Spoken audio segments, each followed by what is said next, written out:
Hello viewers, you all are welcome to my YouTube class Syllabus Guidance. Today we are going to discuss about chemical formula of compound. So without any delay we start our class. Chemical formula of compound. इसमें हम देखते हैं कि अक्सर हम बोलते हैं जैसे कि कुछ कंपाउंड के नाम बोलते हैं और उसका जब फॉर्मूला लिखने बोला जाता है तो हम लोग उसको क्या करते हैं, रटते हैं। जैसे कि देखिए, मैं अगर बोलती हूँ अमोनियम कार्बोनेट तो आप लोग याद कर लेते हो NH4CO3। फिर मैंने बताया अच्छा चलो सोडियम नाइट्रेट का फॉर्मूला बताओ तो आप लोग बोलते हो NaNO3। तो ये बनता कैसे है, इसको हमको रटना नहीं है। इसको आज मैं आपको समझाती हूँ कि ये किस टाइप से बनता है ताकि आपको ये रटने की ज़रूरत ना पड़े। तो इसको बनाने से पहले हमको पॉलीएटॉमिक आयन के बारे में जानकारी होना ज़रूरी है। जब तक हम उसके बारे में नहीं जानेंगे तो ये फॉर्मूला को हम लोग नहीं बना सकते। पॉलीएटॉमिक आयन का मतलब, पॉली मतलब बहुत सारे, एटॉमिक मतलब परमाणु, आयन तो आप जानते ही हैं, धनायन ऋणायन जो भी आयन होगा, है ना। तो हम क्या ये मतलब पॉलीएटॉमिक आयन जो होता है कोई भी आयनिक यौगिक मतलब जब दो विपरीत आवेश वाले आयन आपस में मिलते हैं तब आयनिक यौगिक का फॉर्मेशन होता है। यही आयनिक यौगिक को यदि हम इसका जल में घोलते हैं यानी इसका जो जलीय विलयन होगा वो क्या होता है, विद्युत के सुचालक होता है। ठीक है, जैसे मान लीजिए हमारा सोडियम क्लोराइड खाने का नमक जो है सूखे अवस्था में ये विद्युत का सुचालक नहीं होगा, लेकिन जब उसको जलीय विलयन हम बनाएंगे तब वो यदि उसमें से इलेक्ट्रिक पास होने लगता है, जब हम इलेक्ट्रिक से उसको कनेक्ट कर देते हैं। ठीक है, तो देखिए मैंने एक बताया है सोडियम क्लोराइड। देखिए आप लोग इसमें, हाँ, ये सोडियम क्लोराइड जब हम पानी में घोलते हैं तो क्या बनाता है, सोडियम आयन और क्लोराइड आयन बनाता है। ठीक है, तो कैसे अलग हो गया। अब ये जैसे वो पानी में घुल जाता है तो पानी के साथ क्या बना लेता है सोडियम हाइड्रोक्साइड और HCl।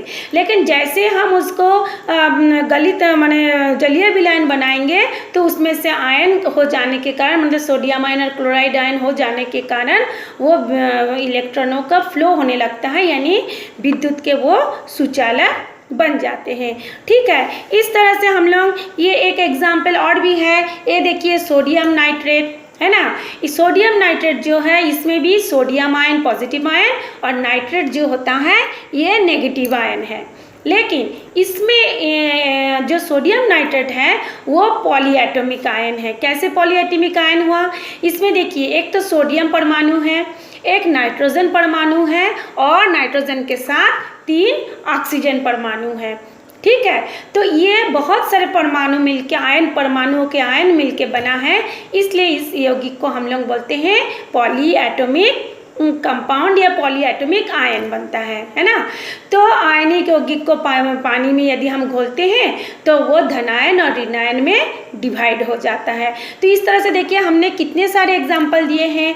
अमोनियम क्लोराइड, वो जब पानी में घोलेंगे तो ammonium positive ion, chloride negative ion बन जाएगा। इसी तरह से देखिए सोडियम सल्फेट Na2SO4 2Na+ और SO4 2- में वो क्या हो गया, डिवाइड हो गया।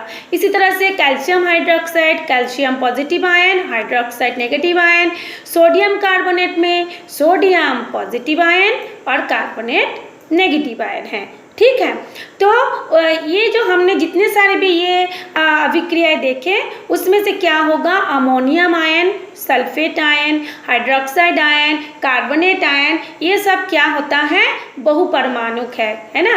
क्योंकि इसमें नाइट्रोजन के साथ देखिए जो अमोनियम है 4 हाइड्रोजन है, सल्फेट में भी देखिए सल्फेट के साथ 4 ऑक्सीजन है, हाइड्रोक्सिल आयन, ये सारे चीज़ जो होता है बहुपरमाणुक आयन होता है। तो आयनों पर जो आवेश पाया जाता है उसी को हम उसकी संयोजकता बोलते हैं। देखिए ये जो शब्द मैंने बताया संयोजकता, आप इस संयोजकता को अच्छे से समझिए, तभी आप जो कार्बनिक यौगिक की जो फॉर्मूला हो, कार्बनिक या अकार्बनिक जो भी हो, जो कंपाउंड की जो फॉर्मूला आपको केमिकल फॉर्मूला आप को लिखने दिया जाएगा, जब तक ये संयोजकता वैलेंसी आप याद नहीं करेंगे तब तक आप इसको नहीं बना सकते। तो वैलेंसी क्या बोलेंगे कि किसी भी आयन पर जो आवेश पाया जाता है वही उसकी संयोजकता होती है। ठीक है, तो देखिए हमने आपके लिए एक लिस्ट दिखा रही हूँ। देखिए ये जो संयोजकता होती है, किसी के ऊपर देखेंगे आप एक पॉजिटिव चार्ज या एक नेगेटिव चार्ज, किसी के ऊपर देखेंगे दो पॉजिटिव चार्ज, किसी के ऊपर देखेंगे दो नेगेटिव या तीन पॉजिटिव तीन नेगेटिव।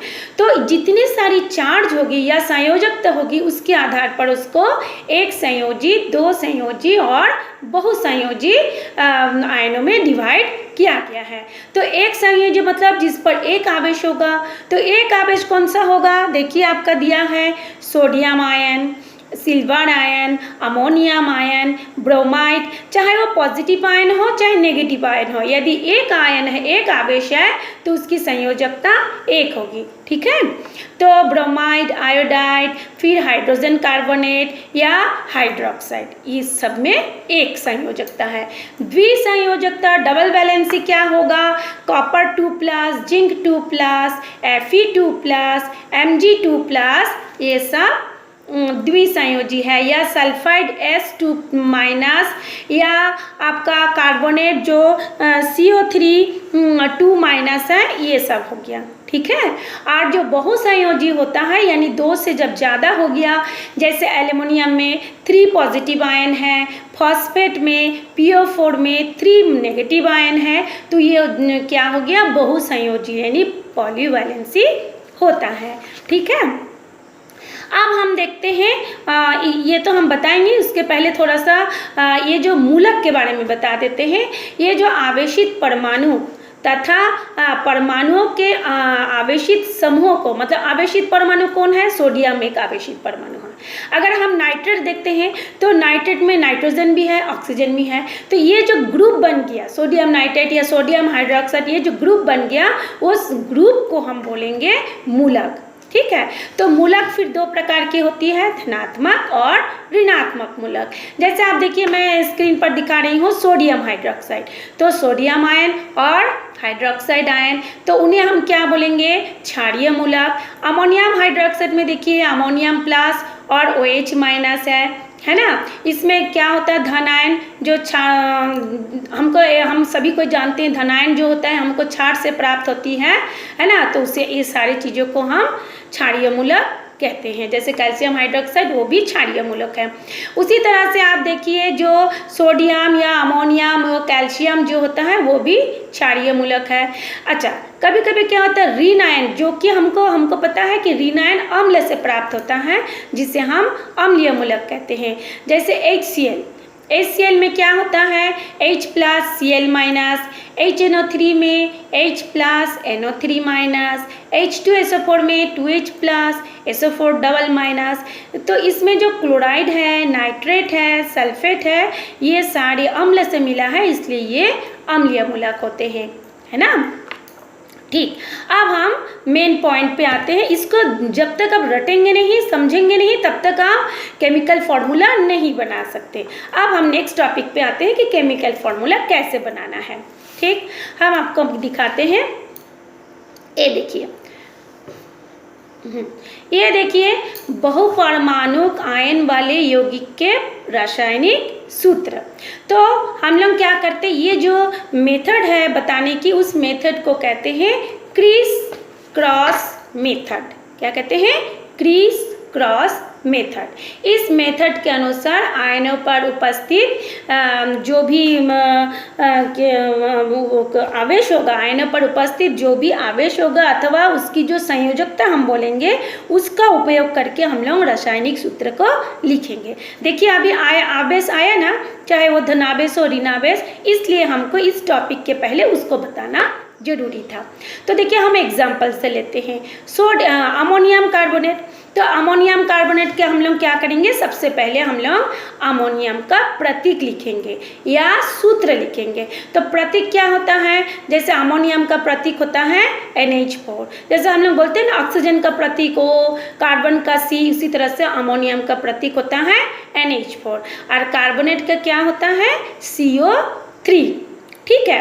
अब क्या करेंगे, जो संघटक आयनों की संयोजकता उसके नीचे नीचे लिखेंगे। अभी हमने आपको एक संयोजी, दो संयोजित, बहुसंयोजी में पढ़ाया था अमोनियम का जो संयोजकता होती है 1 होती है और कार्बोनेट की जो संयोजकता होती है वो 2 होती है। बताई थी ना, आप लोग ऊपर से देख सकते हैं, थोड़ा सा वीडियो को पीछे करके देख सकते हैं। अब हम क्या करेंगे, इस मेथड का नाम चूंकि क्रिस क्रॉस मेथड है, इसलिए देखिए हमने इसको ऐड करके बताया है कि अमोनियम के नीचे तो 1 है, लेकिन वो किसके साथ एरो बन रहा है, कार्बोनेट के नीचे जो हम संयोजकता लिखे थे उसके साथ उसकी त्रियक गुना क्रिस क्रॉस होगा। तो इस तरह से अमोनियम कार्बोनेट में अमोनिया का अनुपात कितनी हो गई, 2 और कार्बोनेट का अनुपात कितना हो गया, 1। तो इस तरह से हम लोग उसका सूत्र क्या लिखेंगे, ये देखिए हम सूत्र अभी आपको बता रहे हैं। 2:1 है तो इसको हम लिखेंगे, देखिए NH4 उसको हम कोष्टक में लिखेंगे, उसके बाद लिखेंगे 2 NH4 2 CO3 या NH4 होल 2 CO3। ठीक है। तो NH4 यदि हम उसको फर्स्ट ब्रैकेट नहीं लगाते, कोष्टक नहीं लगाते और उसको कोष्टक बिना लगाए यदि हम NH4 2 लिखते तो वो जो 2 है खाली हाइड्रोजन के लिए होता, N के लिए नहीं होता। क्योंकि ये जो 2 है दोनों के लिए है, नाइट्रोजन और हाइड्रोजन मिला करके अमोनियम बना है, इसलिए उसको एक कोष्टक में लिखा जाता है। तो इसकी फॉर्मूला क्या हो गई, NH4 होल 2 CO3। इसी तरह से देखिए सोडियम कार्बोनेट है, तो हम बाएं तरफ पहले सोडियम का प्रतीक Na लिख दिए,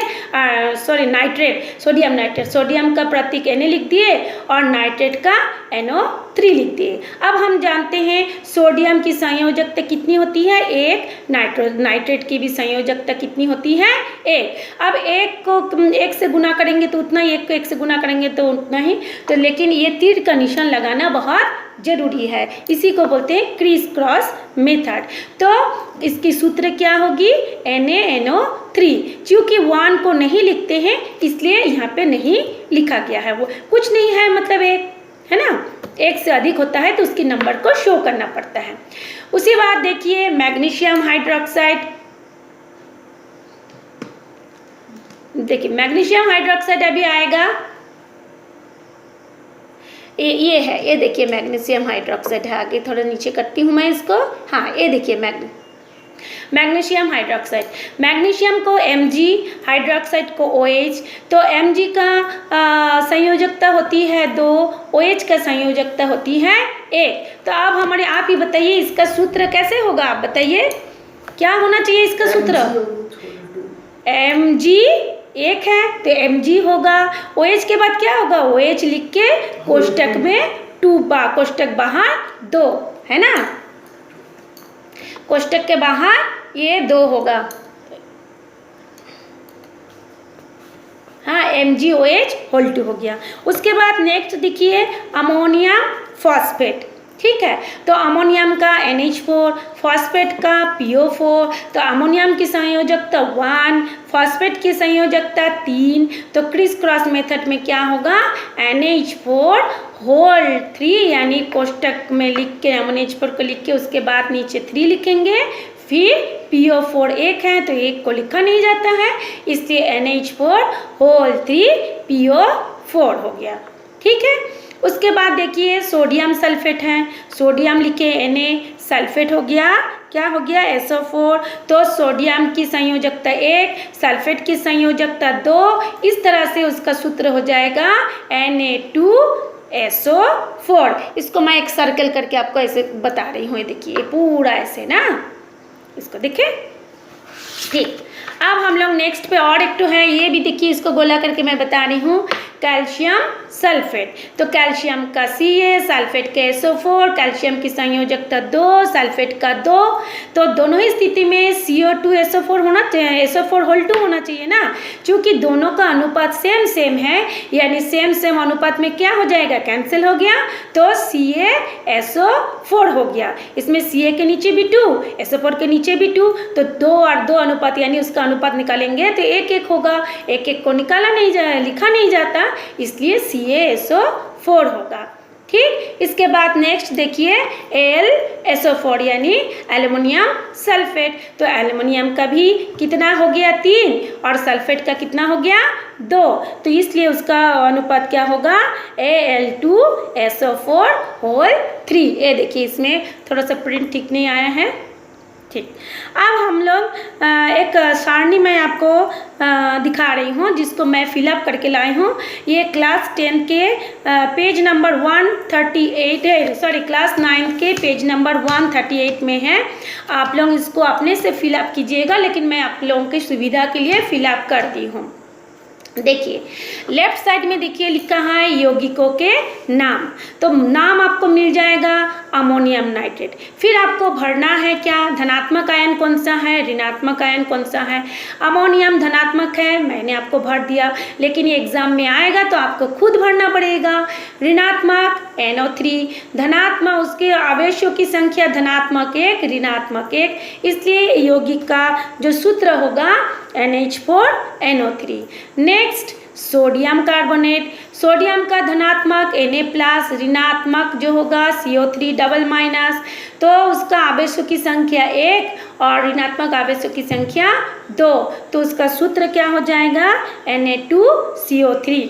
उसी तरह से अमोनियम हाइड्रोक्साइड NH4+, OH-, धनात्मक ऋणात्मक 1-1, इसलिए उसकी यौगिक का सूत्र होगा NH4OH। इसी तरह से आपका मैग्नीशियम कार्बोनेट का भी मैं बताई हूँ, आयरन फॉस्फेट का भी बता दी हूँ।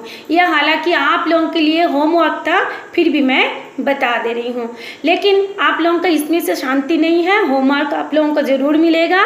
देखिए मैंने कुछ अंडरलाइन किए हैं रेड इंक से, आप मिटा बता रही हूँ। हाँ देखिए ये रेड इंक से मैंने अंडरलाइन किए हुए हैं, उसको आप लोगों को बनाना है। क्या क्या है, ammonium chloride, calcium hydroxide, magnesium sulphate, ammonium sulphate और एक हो गया आपका कैल्शियम फॉस्फेट। ये सारे आपके होमवर्क हैं। हमने आपको बहुत से एग्जाम्पल देख के समझाया है, आशा करती हूँ समझ में आया होगा। अगर समझ में आया तो लाइक कीजिए, और अगर दूसरों को भी हेल्प करना चाहते हैं तो शेयर करिए, और उनको भी कहिए कि सब्सक्राइब करें, ताकि बार बार आपको शेयर करने की झमेला ना रहे, ताकि वो भी घर बैठ के मेरे द्वारा जो भी पढ़ाया जा रहा है वो उसका लाभ ले सके। तो आज के लिए इतना ही तक, थैंक यू।